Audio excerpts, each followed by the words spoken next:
Guys, andito ako ngayon sa Co-op. Kakatapos lang din ng shift ko.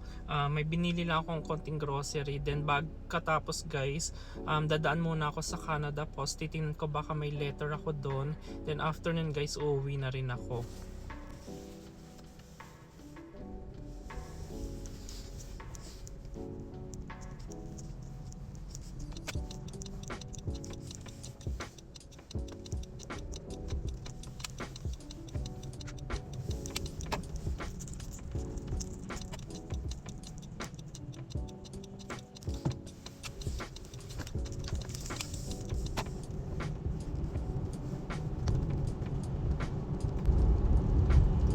Pangit ng weather ngayon guys, sobrang maulan kasi simula ng umaga.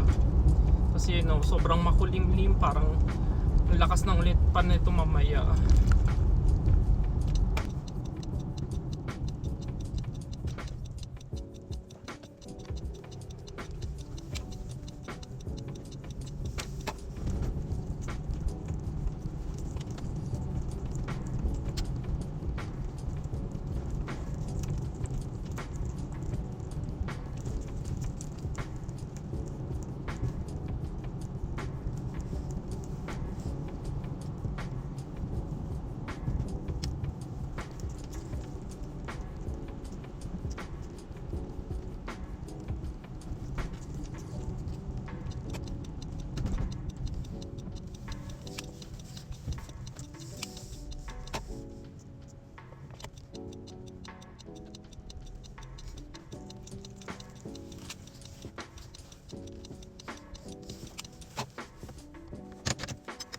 So guys, nandito na ako sa Canada Post.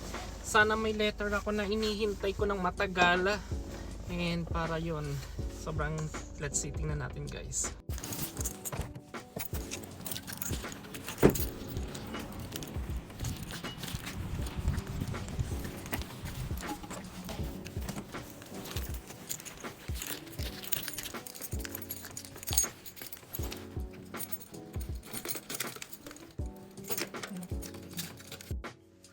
So andito na ako sa bahay guys, and yung iniintay kong letter guys wala pa din. So yung iniintay kong letter guys, yung aking permanent resident card.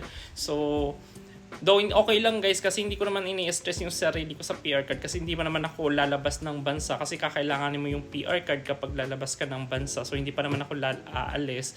And nakikita ko lang kasi sa online guys yung mga September na Eco PR, and yung Eco PR ko kasi guys dumating na-receive ko siya ng September. Nakukuha na nila yung mga PR card nila. So